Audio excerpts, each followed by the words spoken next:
자세한 내용들은 주보를 참고하시길 바랍니다. 오늘 우리에게 주시는 하나님의 말씀은 사도행전 27장 13절에서 26절까지 말씀입니다.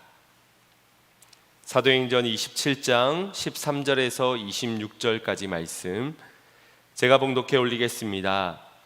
남풍이 순하게 불매 그들의 뜻을 이룬 줄 알고 닻을 감아 그레데 해변을 끼고 항해하더니 얼마 안 되어 섬 가운데로부터 유라굴로라 하는 광풍이 크게 일어나니 배가 밀려 바람을 맞추어 갈 수 없어 가는 대로 두고 쫓겨 가다가 가우다라는 작은 섬 아래로 지나 간신히 거루를 잡아 끌어올리고 줄을 가지고 선체를 둘러감고 스르디스에 걸릴까 두려워하여 연장을 내리고 그냥 쫓겨가더니 우리가 풍랑으로 심히 애쓰다가 이튿날 사공들이 짐을 바다에 풀어버리고 사흘째 되는 날에 배의 기구를 그들의 손으로 내버리니라. 여러 날 동안 해도 별도 보이지 아니하고 큰 풍랑이 그대로 있음에 구원의 여망마저 없어졌더라. 여러 사람이 오래 먹지 못하였음에 바울이 가운데 서서 말하되 여러분이여 내 말을 듣고 그레데에서 떠나지 아니하여 이 타격과 손상을 면하였더라면 좋았을 뻔하였느니라. 내가 너희를 권하노니 이제는 안심하라. 너희 중 아무도 생명에는 아무런 손상이 없겠고 오직 배뿐이리라. 내가 속한 바 곧 내가 섬기는 하나님의 사자가 어젯밤에 내 곁에 서서 말하되 바울아 두려워 말라. 내가 가이사 앞에 서야 하겠고 또 하나님께서 너와 함께 항해하는 자를 다 내게 주셨다 하였으니 그러므로 여러분이 안심하라. 내가 내게 말씀하신 그대로 되리라고 하나님을 믿노라. 그런즉 우리가 반드시 한 섬에 걸리리라 하더라. 아멘. 할렐루야. 오늘도 하나님이 말씀하여 주시는 생명의 꼴을 먹고 살아나는 역사, 회복되어지는 역사, 주님이 원하시는 그 선한 뜻을 쫓는 저와 여러분이 되기를 간절히 소망합니다. 우리는 저마다 주어진 인생을 살아가고 사람에 따라는 사는 날수가 좀 길기도 하고 짧기도 할 것입니다. 중요한 것은 우리 모두에게 주어진 죽음의 순간 앞에 얼마나 길게 살았느냐 또 얼마나 짧게 살았느냐보다 어떻게 그 삶을 살았느냐가 중요할 것입니다.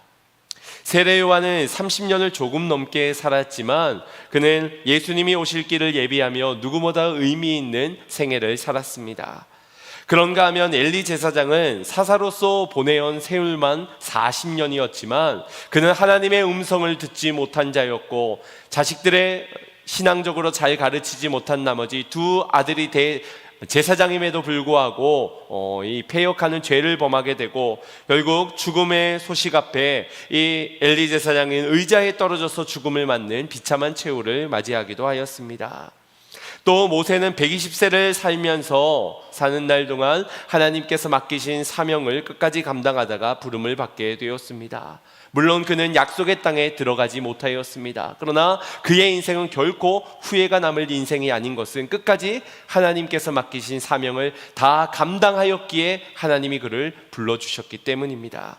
우리가 이런 이들의 생애를 보더라도 중요한 것이 이 땅에서의 생애의 길고 짧음이 아니라 하나님의 부르심 가운데서 어떤 삶을 살았느냐, 후회 없는 삶을 살았느냐 아니면 후회가 남는 삶을 살았느냐라는 것을 발견하게 됩니다.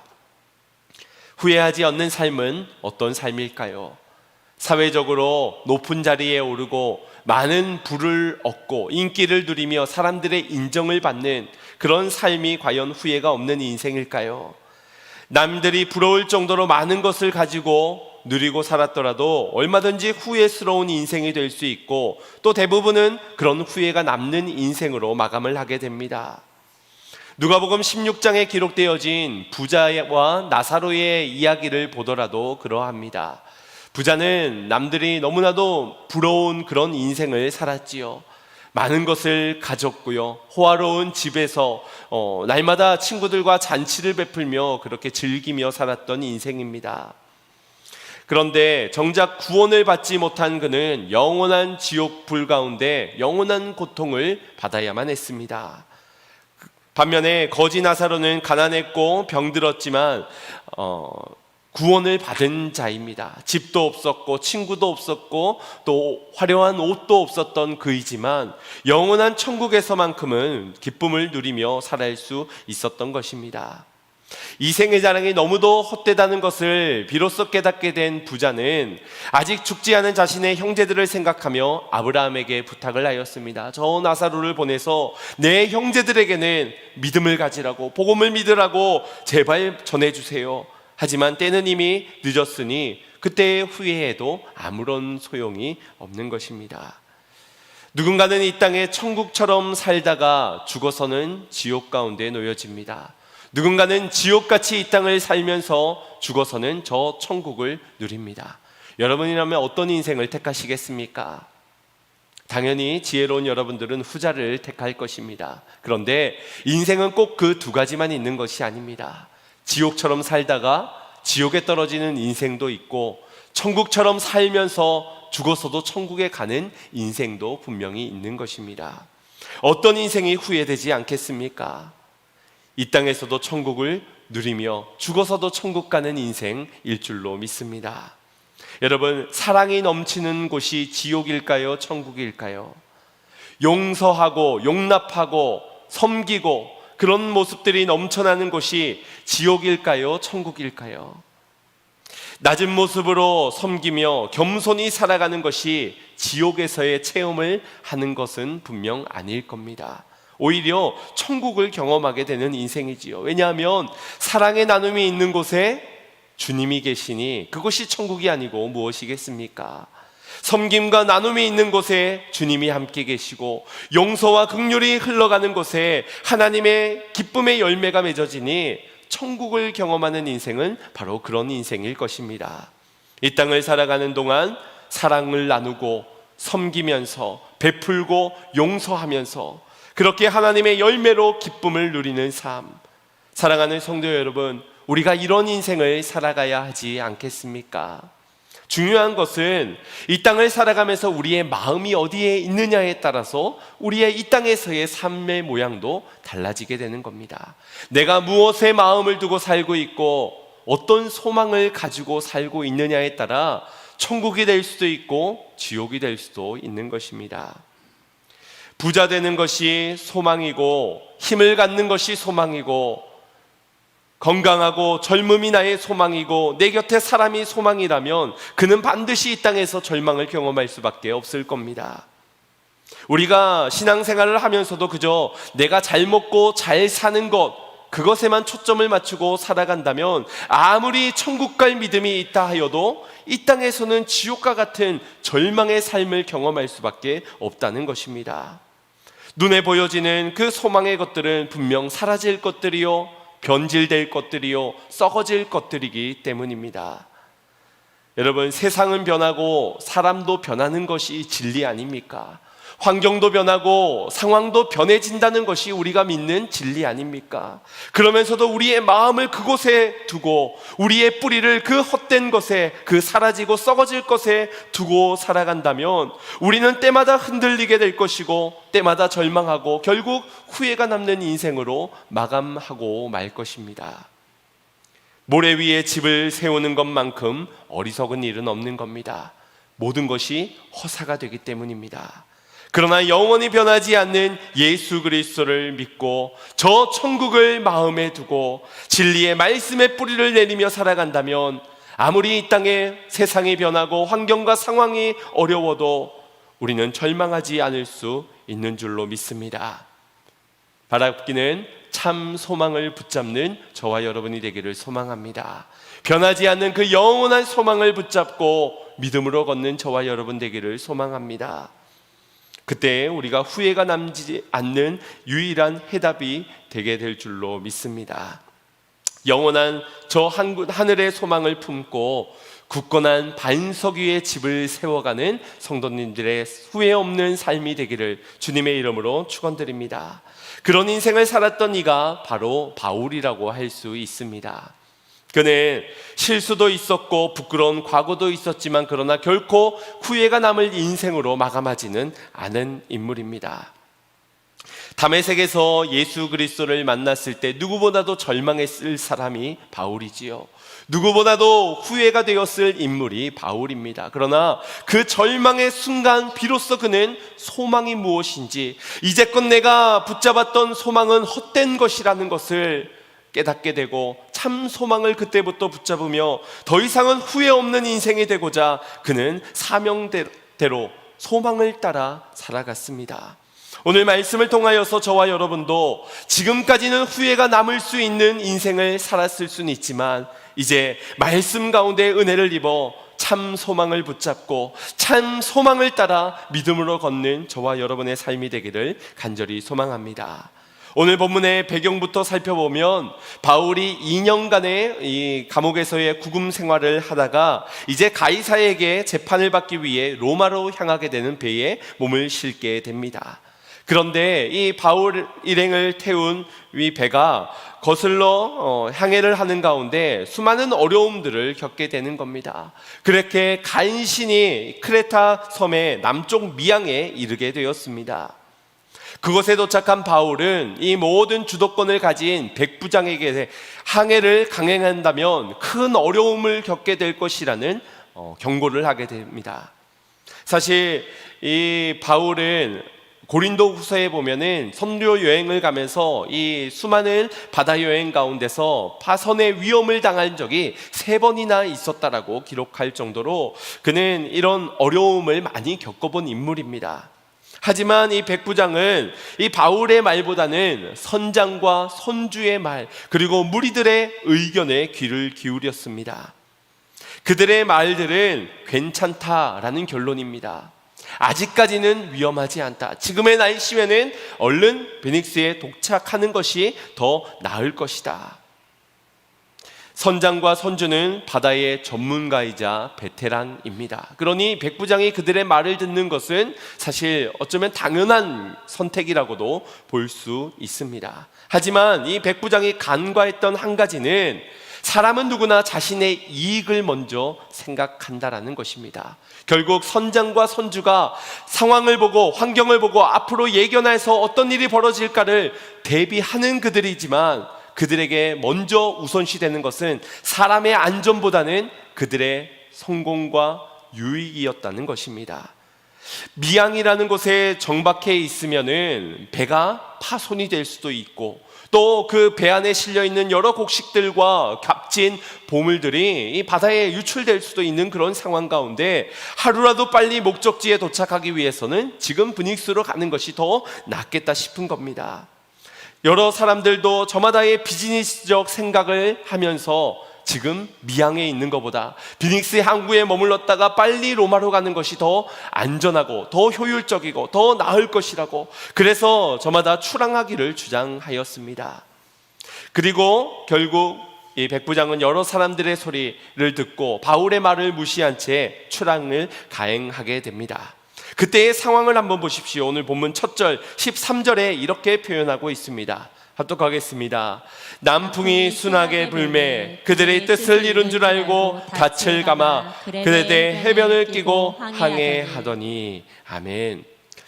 때마침 이 남풍이 불어오기 시작하는 겁니다. 그것도 순한 바람으로 항해를 하기에 너무나도 적절한 그 바람이 불어오는데 이 시기가, 이 타이밍이 너무나도 적절하지 않습니까? 이제 막 돛을 올리고 닻을 올리기 전에 그 바람이 이니 이것이 너무나도 적절하게 바람이 우리의 항해를 도와준다라고 여기게 되는 것입니다. 그래서 사람들은 생각했습니다. 그들이 뜻을 이룬 줄 알고라고 표현하고 있지요. 내 판단이 맞다는 겁니다. 내 선택이 옳았다라는 것입니다. 그들은 이 들뜬 마음을, 자신의 판단이, 자신의 선택이 후회가 남지 않을 수 있도록 좋다는 이 상황 앞에 들뜬 마음을 갖추지 못하고 기뻐하는 겁니다. 어쩌면 이때에 바울의 입장이 조금은 난처했을 것 같습니다. 모두가 가자 하는데 혼자 반대하는 입장에서 이 남풍이 순조롭게 불어오는 상황에서 민망하지 않겠습니까? 아유, 내가 그냥 말이나 하지 말걸, 괜히 나서서 말했다가 이 남풍 불어오는 것 좀 봐. 사람들이 날 뭐라고 생각하겠어? 변명이라도 해야 되나? 원숭이도 나무 위에 떨어질 때가 있다라고 멋쩍은 웃음으로 이 상황들을 모면해야 되나? 아마 여러 가지의 생각들도 들 수 있는 그런 처지입니다. 그때에도 우리는 사람의 말에 휘둘리지 말아야 할 것입니다. 그런 상황이 놓여진다 하더라도 우리가 후회해서는 안 될 것입니다. 우리가 정말 하나님의 뜻 가운데 하나님이 원하시는 그 길을 주장하고 그 길대로 살아가는 인생이라면 말입니다. 때로는 이 적당히 불어오는 순조로운 남풍 앞에 우리는 나도 저들처럼 거짓말하며 살 걸 괜히 정직하게 살았다라고 후회할 수 있습니다. 나도 저들처럼 적당히 세상과 타협하고 살 걸 괜히 정의를 외치면서 이렇게 사는 걸 후회할 수도 있습니다. 그러나 후회할 필요 없습니다. 뜻을 이룬 줄 알았던 저들의 생각은 온전히 그들의 착각이었기 때문입니다. 여러분, 지금 이들이 이 13절에서의 순풍 가운데 그들의 13절에 이런 그들이 뜻을 이룬 줄 알고라는 고백이 과연 언제 드려진 고백입니까? 이 베닉스라는 곳에 도착을 하고 드려진 고백입니까? 아닙니다. 이제 막 미양을 출발하는 그 시점에서 불어온 그 바람 하나를 보고서는 고백한 착각들입니다. 헛된 소망을 쫓는 이들의 모습이 딱 이런 모습 아니겠습니까? 작은 바람에도 마치 내 인생이 성공한 것처럼 느껴지는 겁니다. 조금 돈이 밀려 들어온다고 내 인생이 이제 승승장구하는 평탄한 인생이 될 것처럼 내 선택이 옳았고 내 판단이 옳았다라고 역시 나는 똑똑해, 역시 나는 잘한 것이야, 열심히 살아가면서 돈이 들어오고 명예가 얻어지고 마치 인생이 성공한 인생처럼 느껴지는 겁니다. 뜻을 이룬 줄로 알고 후회 없이 그 길로 열심히 달려나가지만 여러분, 바람은 영원하지 않습니다. 그 남풍의 순조로웠던 바람은 영원한 바람이 아니었던 것입니다. 결국 14절 말씀을 보십시오. 바울이 경고했던 것처럼 배에 승선한 276명의 모든 사람들이 절망할 수밖에 없는 크나큰 광풍 유라굴로를 만나게 되는 겁니다. 이 유라굴로라는 말은 이 동풍을 뜻하는 헬라어 유로스와 북풍을 뜻하는 라틴어 아퀼로가 합쳐진 말입니다. 그러니 순풍 가운데 남쪽에서 남풍이 불어오던 상황에서 갑자기 북동풍이 불어오면서 그들의 가는 항해가 완전히 뒤집어져서 원하는 베닉스가 아니라 더 지중해 바다 한가운데로 밀려져 나아가게 되는 겁니다. 표류될 수밖에 없는 매우 긴박한 상황이 그들에게 놓여지게 되는 겁니다. 우리의 인생에 이와 같은 거센 광풍을 만나게 될 때 우리가 어떤 어려움을 겪게 됩니까? 정신을 차릴 수가 없지요. 그나마 정신을 차릴 때에는 아직까지 그래도 이겨낼 수 있는 바람 정도일 겁니다. 그러나 이와 같이 도저히 이겨낼 수 없는, 자신들의 원하는 방향으로 갈 수 없는 북동풍이 불어올 때는 정신을 차릴 수가 없는 겁니다. 그제서야 왜 북동풍이 이 시기 가운데 불어오는 것이지, 아무리 상황을 이해하려 해도 이해되지가 않고 문제가 납득이 되어지지 않으니 불만불평이 생기고 원망할 대상만 있다면 그 사람을 향하여서 모든 책임을 떠넘기며 원망하고 말 것입니다. 도대체 여기가 남쪽인지 지금 우리가 가는 쪽이 북쪽인지 방향감을 상실하고 헤매이다가 결국 절망이라는 것을 경험하게 되는 것이지요. 그런 절망의 모습이 본문 15절부터가 계속 소개되어지고 있습니다. 15절을 보시면 아무리 배에 키를 쥐고 이리저리로 틀어보고 맞추어 보라도 도저히 가고자 하는 대로 갈 수 없는 그런 상태, 바람에 쫓겨서 자연재해 가운데 끌려갈 수밖에 없는 그런 절망의 상황을 마주하게 되는 겁니다. 과연 이 땅에 누가 이런 위기를 원하겠습니까? 누가 이런 위기 가운데 극복하기를 거부하고 절망하기를 선택하겠습니까? 모두가 살고자 하는 간절한 마음 있습니다. 그러니 저마다 최선을 다하고 저마다 노력을 기울여 볼 것입니다. 절망하지 않기 위해서. 16절 17절을 보십시오. 가우다의 작은 섬 아래로 지나 간신히 거루를 잡아 끌어올리게 되는데, 이 거루는 이 큰 배에 있는 구명 보트 정도로 생각을 하시면 됩니다. 그러니 마지못해 이 배를 버려야 될 상황 가운데선 이 구명 보트를 통해서 목숨을 건지고자 하는 것이지요. 그 배를 끌어올립니다. 줄로써 이 선체를 꽁꽁 묶고 이 나무배의 틈 사이로 물이 새어 들어오지 않도록 단단하게 배의 선박을 묶는 것입니다. 그리고 스르디스에 걸릴까봐, 이것은 모래톱, 모래 언덕과 같이 배가 혹시나 부딪히게 되면 파손되게 된 그런 위험을 두려워한 나머지 그들은 연장을 내리고 최선을 다하는 겁니다. 단 하나 절망하지 않기 위해서, 간절한 소망을 붙잡기 위해서, 살기 위해서 이들이 얼마나 애를 쓰고 있는지를 보게 되지 않습니까? 하지만 과연 구명보트가 저들의 인생의 소망이 되겠습니까? 줄로 선체를 감는다고 그들이 이 유로글로의 광풍을 이겨낼 참 소망이 되겠는지요? 연장을 내린다고 과연 그들에게 소망이 있는 것입니까? 아니라는 것입니다. 결국 18절의 그들의 모습을 보십시오. 우리가 풍랑으로 심히 애쓰다가 이튿날 사공들의 짐을 바다에 풀어버리고, 아직 짐까지는 그래도 자신의 곁에 두었지만 최선을 다해 애를 쓰며 절망하지 않기 위해 노력을 했지만 절망할 수밖에 없는 상황의 이틀째 날, 이 사공들은 짐까지를, 수화물들을 다 바다에 던져버리게 됩니다. 물론 그런 최선의 노력들이 잠깐의 위기는 모면할 수 있고 잠깐의 시간은 얻을 수 있습니다. 하지만 소망이 되지 못하기 때문에 심히 애는 쓰지만 결국 그들에게 마주하게 되는 것은 절망뿐이라는 것입니다. 결국 사흘째 되던 날에는 배의 기구들까지, 마지막 그들이 의지하던 것까지를 내어버리게 됩니다. 19절 말씀을 보십시오. 이곳에 보면 사흘째 되던 날에 배의 기구를 그들의 손으로 내어버리니라 라고 말씀하고 있습니다. 앞서서 다른 것을 노력할 때, 다른 것을 수화물을 버릴 때도 그들의 손으로 버렸을 텐데, 이 사흘째에 마지막으로 그들의 손으로 내어버린 그것이 언급되고 있다는 것은 분명 우리의 시선을 주목하게 만드는 대목입니다. 그들은 소망이라고 이것만큼은 놓칠 수 없다라고 했던 것이 아마 배의 기구들이었을 것입니다. 마지막 희망을 거는 그 한 가지, 마지막 놓칠 수 없는 그 소망 한 가지, 그것을 그토록 믿었고 그토록 열망했고, 그러나 한낱 죽음이라는 순간 앞에 이것들이 아무런 소망이 되지 못한다는 것을 그들 스스로가 인정하고 깨닫게 되어서 그들 스스로 손으로 놓아버렸던 것입니다. 우리의 인생에도 마지막까지 움켜쥐고 절대 이것만큼은 놓지 못한다는 한 가지, 아니 어쩌면 여러 가지가 있을 수 모르겠습니다.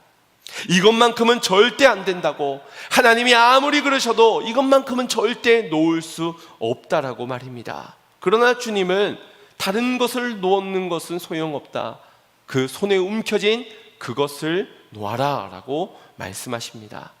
여러분, 하나님은 얼마나 고집스러운 분이신지 잘 아시지요? 하나님은 이삭이 아니면 안 되는 분이십니다. 너희의 손에 움켜진 그 이삭을 내려놓으라 말씀하시는 분이십니다. 그것은 그 이삭을 빼앗아 가시려는 계획이 아닙니다. 오히려 여호와 이레의 하나님을 붙들도록 만들기 위한 뜻이었습니다.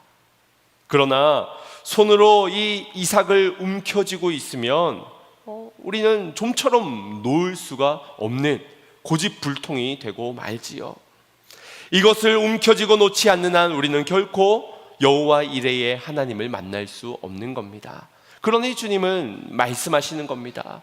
놓으라고, 놓아야 여호와 이레의 하나님을 만날 수 있다고 말입니다. 믿음이 없이는 이 움켜진 손을 펴기가 너무나도 어려운 것이 사실입니다.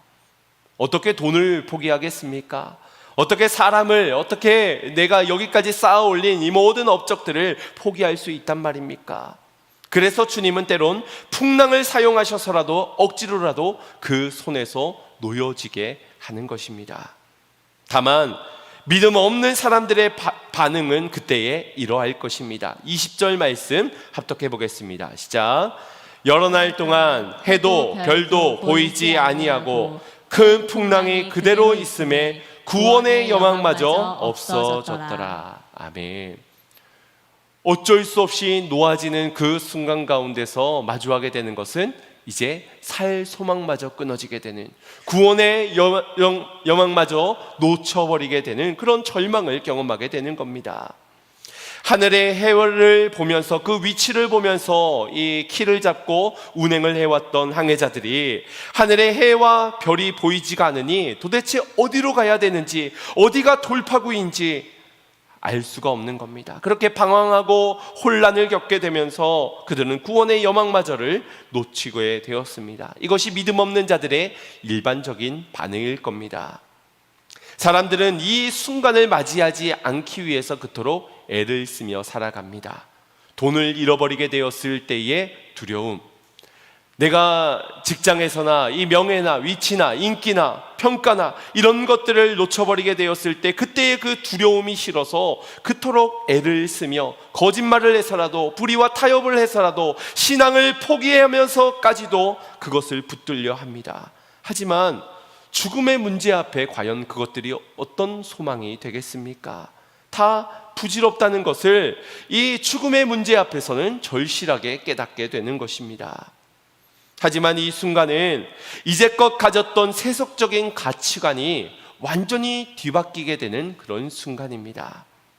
이삭을 내려놓아지고 여호와 이레의 하나님을 경험하게 될 때 우리가 은혜의 순간을 경험하게 되는 것처럼, 우리가 세속적인 가치관을, 절망이라는 문제 앞에서 이 세속적인 가치관이 얼마나 보잘것없는 것인지, 잘못되은 것인지를 깨닫게 되고, 비로소 하나님의 가치관으로, 성경의 가치관으로, 하나님 나라의 관점으로 우리가 바뀌어지게 될 때, 그것이 우리에겐 은혜의 순간이라는 것입니다. 이제껏 해와 별을 믿었고, 그 별을 보면서 이 해로를 볼 수 있는 눈을 가진 그 능력 있는 나를 믿었고, 돈과 권력과 명예를 믿어왔다면 이 고난 앞에서 절망을 하게 되면서부터 하늘의 해와 달과 별을 창조하신 하나님을 바라보게 되는 겁니다. 이삭을 내게 주신 이도 여호와시고 그분을 거둬가신 이도 여호와신데, 그 목적이 여호와 이레의 하나님을 경험하게 하시는 구원의 하나님이심을 비로소야 발견하게 되는 것입니다. 이런 가치관의 변화, 이런 관점의 변화가 일어나는 자리가 고난의 현장입니다. 고난의 축복이라고 우리는 말을 하지요. 그 이유가 바로 이 때문입니다. 그때에서야 비로소 우리가 가진 이 세속적인 가치관이 바뀌어질 수 있기 때문에, 물질보다 생명이 귀하다는 것을 발견하게 되고, 세속적인 가치관이 아니라 성경적인 가치관으로 변화되게 되고, 하나님 나라의 관점으로 바뀌어진 시선으로 볼 수 있게 되기 때문입니다. 그래서 절망의 순간이 진정한 소망을 만날 수 있게 되는 조로의 찬스가 될 수 있는 겁니다. 고난이 왔을 때는 완전히 깨어져야 합니다. 적당히 깨어졌다간 우리의 가치관도 전혀 변화되지 못한 채 그저 고생만 하다가 끝나져 버릴 수 있기 때문입니다. 그러나 깨지는 것이 중요한 것이 아니지요.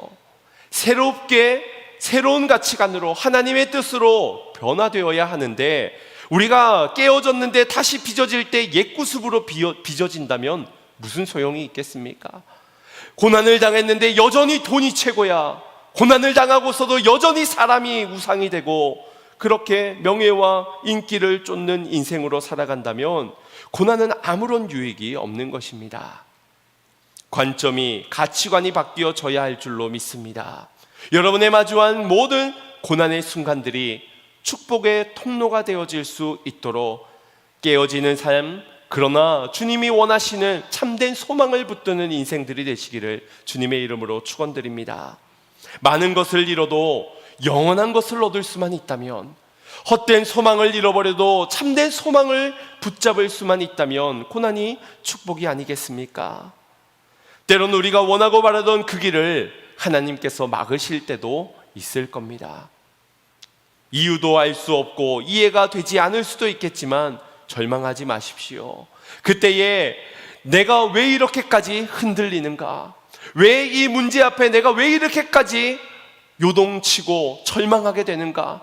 다시 한 번 더 내가 무엇을 소망을 두었는지, 내가 이제껏 어떤 가치관을 가지고 살아왔는지를 다시 한 번 더 점검해 보는 시간을 삼으시기를 바랍니다.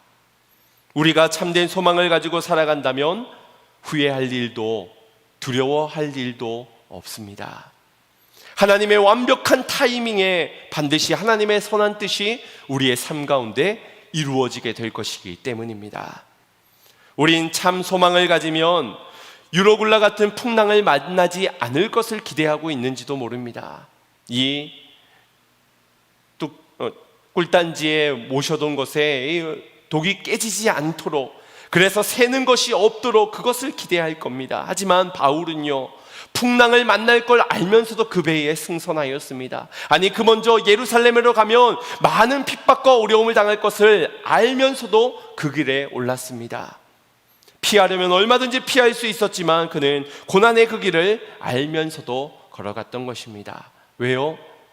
더 이상은 후회가 남는 인생이 되지 않겠노라는 결심 가운데 참 소망이 나의 편함, 나의 안주함, 나의 윤택함, 이 삶의 육체에 위해서 있는 것이 아니라 영원한 저 천국의 생명의 성령을 위하여 거기에 자신의 소망이 두었기 때문입니다. 결국 그는 후회가 남지 않을 사명의 길을 선택하고 그 길을 걸어갔던 것입니다. 다메섹에서의 절망이 단순히 절망으로 끝나지 않고 진정한 소망을 붙들 수 있는 기회로 삼았고, 더 이상 후회가 남지 않는 인생이 되고자 그는 열망 가운데 이 고난의 길을 선택하였던 것입니다. 그런 바울이 소망을 잃어버린 이 배의 승선에 있는 많은 사람들 앞에 사명자로 서서 이렇게 말하고 있습니다. 21절 말씀입니다. 시작. 여러 사람이 오래 먹지 못하였음에 바울이 가운데 서서 말하되 여러분이여 내 말을 듣고 글에 대해서 떠나지 아니하여 이 타격과 손상을 면하였다면 좋을 뻔하였느니라. 아멘. 이 말이 어쩌면 잘못된 선택이라고 스스로 후회하고 있을 사람들에게 있어서는 가시처럼 날카롭게 박히는 말이었을 수 있습니다. 그들의 입장에서 듣는다면 마치 자신들의 선택들을 비웃는 바울의 모습처럼 들리지 않겠습니까? 아, 내가 뭐라 그랬습니까? 내 말대로 했어야지. 당신대로 고집대로 그렇게 하다가 이것 보세요. 이게 뭡니까? 내 말대로 하지 않았더니 꼴 좋습니다. 뭐 이런 의미로도 받아들일 수 있을 충분한 그런 상황입니다. 그러나 바울이 이 말을 굳이 전하고 있는 것은 자신의 말이 옳았다는 것을 내세우기 위해서, 저들을 책망하고 책임을 묻기 위해서가 아닙니다. 바로 하나님의 말씀의 권위를 세우기 위해서였습니다. 그런 그의 의도가 이어진 말씀에서 바로 나타나게 됩니다. 22절입니다. 시작. 내가 너희를 권하노니 이제는 안심하라. 너희 중 아무도 생명에는 아무런 손상이 없겠고 오직 배뿐이리라. 아멘. 의도가 무엇입니까? 두려워하고 있는 저들에게, 후회가 남고 있는 저들에게 안심하라라는 말을 전하기 위해서입니다. 아무도 생명을 잃어버리지 않게 될 것입니다. 다만 여러분이 소망하였던, 여러분이 소망을 두고 있었던 그 배는 파손되게 될 것입니다. 이 말을 전하고 있는 것입니다. 바울은 어떻게 이 말을 전할 수 있었을까요? 모두가 절망 가운데 놓여져 있었지만 바울만큼은 구원의 주님을 바라보고 절망하지 않았기 때문에 이 말을 할 수 있는 겁니다. 모두가 인생의 방향을 잃고 방황하고 방탕해하고 있지만 바울만큼은 부르신 사명을 향해 후회 없는 삶을 걸어가고 있었기 때문에, 즉 평안한 삶을 이미 예수 그리스도가 승리한 그 승리의 길을 걸어가고 있었기 때문에 평안을 외칠 수 있었던 것입니다. 여러분, 평안하지 않은 사람이 어떻게 평안을 외칠 수 있겠습니까? 내가 안심이 안 되는데 누구를 안심하라고 말할 수 있겠습니까? 오늘 저와 여러분이 먼저 안심하고 먼저 평안해야 할 줄로 믿습니다. 여러분이 먼저 절망하고 여러분이 먼저 실족하는 자가 되어서는 안 됩니다. 위기 가운데 누구보다도 앞서서 절망하고, 누구보다도 앞서서 실족하고, 누구보다 앞서서 후회하는 인생, 그런 자가 전하는 평안의 말을 누가 과연 신뢰할 수 있단 말입니까? 모두가 무너져도 여러분만큼은 평안하고 모두가 절망해도 여러분만큼은 안심하는 그런 인생 가운데 여러분의 그 믿음이 고한 열매로 삶에서 나타나게 될 줄로 믿습니다. 여러분의 가정에, 여러분의 삶에, 여러분의 직장에, 모든 관계들에서 먼저 주님 주신 평안이 임하기를 간절히 소망합니다. 누가 평안할 수 있느냐? 누가 후회하지 않을 수 있느냐? 소망을 붙든 저와 여러분들이 줄 믿습니다. 이를 위해 하나님은 풍랑 가운데 있던 바울에게 찾아가서 진정 그에게 소망이 될 수 있는 말씀을 주십니다. 우리 바울에게 주셨던 말씀 24절 25절 말씀 우리에게 주시는 말씀으로 받으며 함께 합독해 보겠습니다. 시작. 바울아 두려워 말라. 내가 가이사 앞에 서야 하겠고 또 하나님께서 너희 함께 항해한 자를 다 내게 주셨다 하였으니 그러므로 여러분이여 안심하라. 나는 내게 말씀하신 그대로 되리라고 하나님을 믿노라. 아멘. 바울이 평안할 수 있는 근거는 바로 이것이었습니다. 내게 주신 말씀, 그리고 그 말씀을 믿는 믿음. 이것이 그가 여전히 현실은 두려울 수밖에 없는, 모두가 절망할 수밖에 없는 유라굴로의 광풍 가운데 방향을 잡을 수 없지만 바울만큼은 방향을 말씀에 두고 있었던 겁니다. 저 하나님의 응답하심에 두고 있었던 겁니다. 그래서 그는 평안할 수 있었고 또한 평안을 전할 수 있었던 것입니다. 여러분에겐 무엇이 소망입니까? 변하고 변질되고 썩어질 것들이 아니라 영원히 변하지 않을 하나님의 말씀, 진리의 말씀이신 예수 그리스도만이 우리의 참 소망이 되는 줄 믿습니다. 그분만을 믿는 믿음을 가지고 험난한 항해, 때로는 풍랑이 있는 그 항해도 담대히 나아가는 저와 여러분, 그리고 그곳에서 안심하라 전할 수 있는 사명자가 되기를 간절히 소망합니다. 예수님께서는 말씀하셨습니다. 뒤돌아보지 않는 인생이 되라고 말입니다. 내가 참 소망을 가지고 나아가고 있다면 어떤 상황에서도 우리는 뒤돌아보지 말아야 할 것입니다. 후회하거나 절망하지 말아야 할 것입니다. 하나님이 살아계시는데 왜 절망한단 말입니까? 그런데 예수님께서 뒤돌아보지 말라라고 말씀하신 것은 후회가 남지 않은 인생을 향해 달려나가는 이들에게 주신 말씀이지 후회가 남을 인생을 살아가는 이들에게 하신 말씀이 아닙니다. 어쩌면 그들에게는 자신들의 헛된 소망을 뒤돌아볼 수 있어야 하지 않겠습니까? 후회가 남는 인생임을 스스로가 돌아보고 회개할 것은 회개하고 버릴 것은 버리고 놓을 것은 놓리고 하나님만 붙잡는 참 소망만 의지하는 인생으로 돌아서야 하지 않겠습니까? 그래서 절망의 순간도 고난의 순간도 낙심케 되는 후회의 순간도 우리에게는 더러는 필요한 것입니다. 비록 고통스럽고 괴롭겠지만 내가 어렵게 얻어진 그것을 놓아야 하는 그런 아픔이 있겠지만 비로소 참된 소망을 바라보고 붙들 수만 있다면 우리는 그 고난을, 그 절망의 순간을 맞이할 수 있어야 하겠습니다. 만약 우리가 후회가 남지 않는 인생, 바울처럼 참된 소망을 가지고 살아가는 인생 가운데서 마주하게 되는 고난이라면 그 고난은 열매 맺게 되는 순간이 되게 될 것입니다. 세상을 변화시킬 아름다운 믿음이 드러나 나도 평안하지만 저들에게도 평안을 줄 수 있는, 안심하지 못한 저들에게 복음으로 안심케 하는, 저들의 생명을 건져낼 수 있는 귀한 사명자로 쓰임받게 되는 순간이 되게 될 것입니다. 그러니 후회가 남는 인생이든 후회가 남지 않는 인생이었든 고난이 우리에게 축복이 될 수 있도록 날마다 믿음으로 서는 성도님들 되시기를 주님의 이름으로 축원드립니다. 백만장자 윌리엄 가문에 윌리엄 화이트 보든이라는 이가 있었습니다.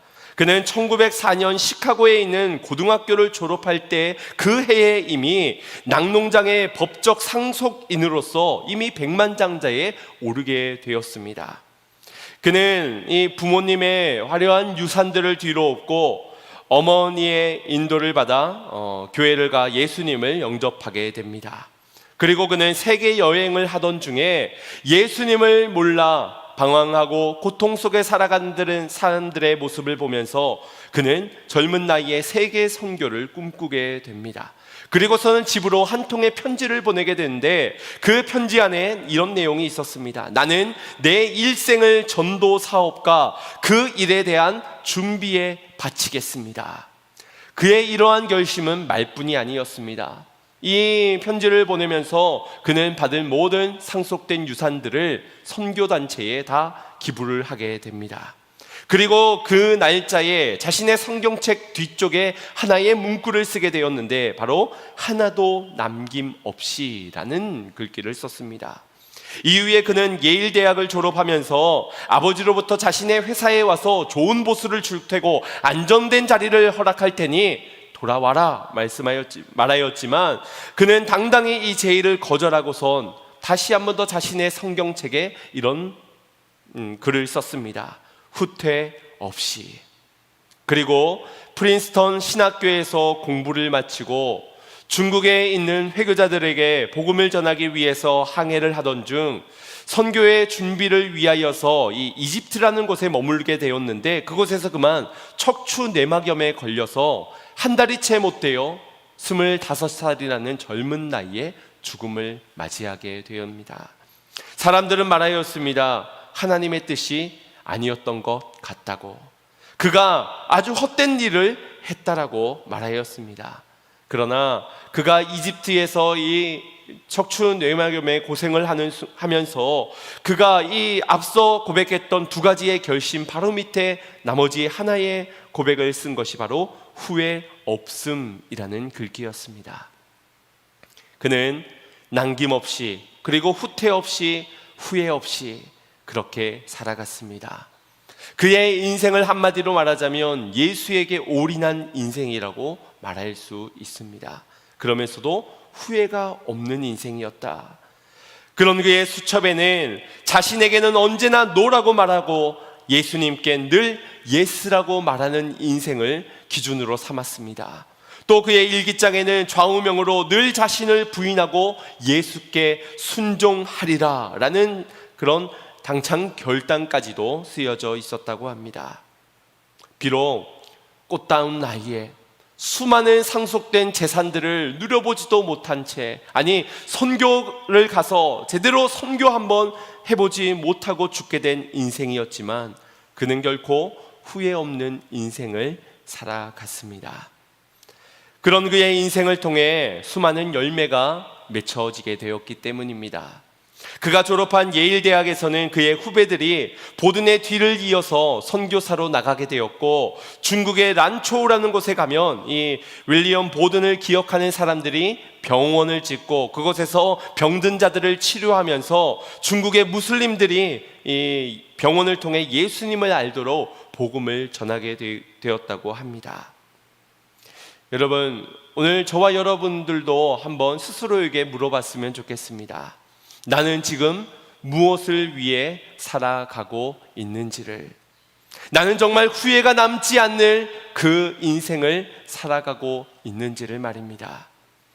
나도 남김없이 주님을 위해, 후퇴 없이 맡겨진 사명을 위해, 후회 없이 하나님의 영광을 위해 살아가고 있는지, 그렇게 살아갈 만큼의 참 소망을 붙들고 참 소망을 따라 살아가고 있는지를 돌아보기를 원합니다.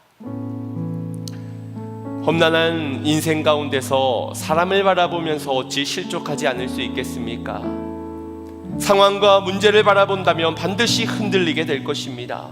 고난과 위기 가운데서 절망할 수밖에 없는 우리의 인생입니다.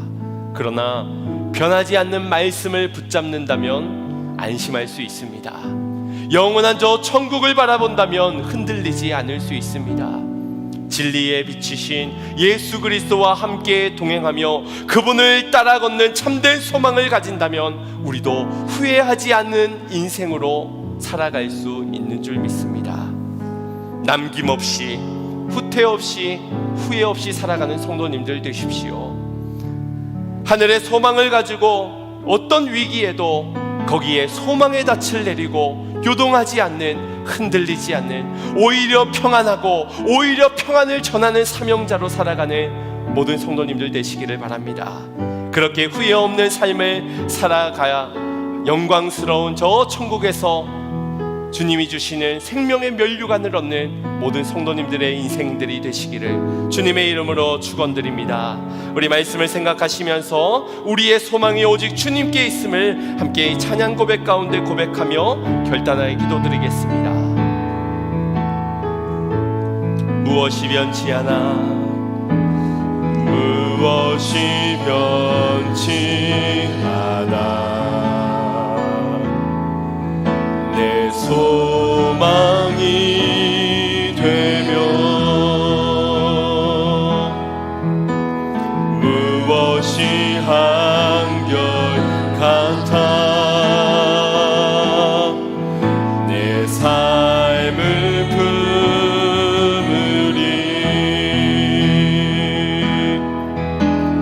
그 누가 날 만족해 해, 내 영이 쉬며 그 누굴 기다려, 내 영이 기쁘리.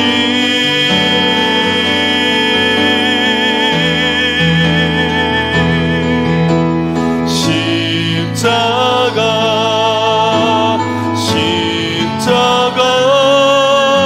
그 그늘 아래 내 소망이 있네. 십자가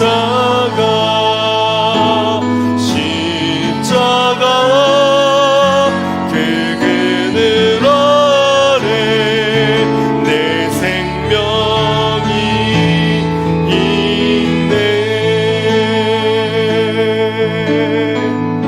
다시 한번 더. 무엇이 변치 않아, 무엇이 변치 않아,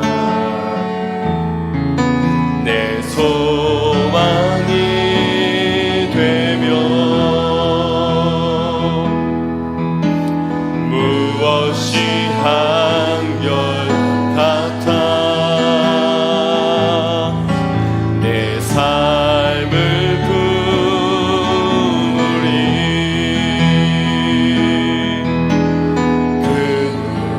날 만족해 해, 내 영이 쉬며 그 누굴 기다려, 내 영이 기쁘리.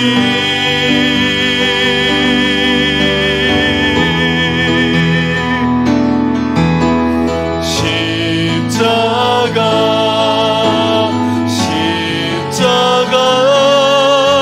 그 그늘 아래 내 소망이 있네.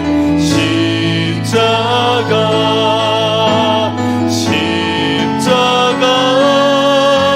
그 그늘 아래 내 생명이 있네. 십자가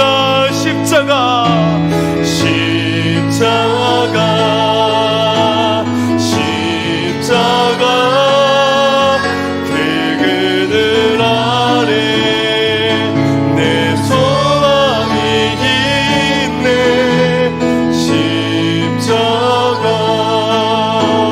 십자가 그 그늘 아래 내 생명이 있네.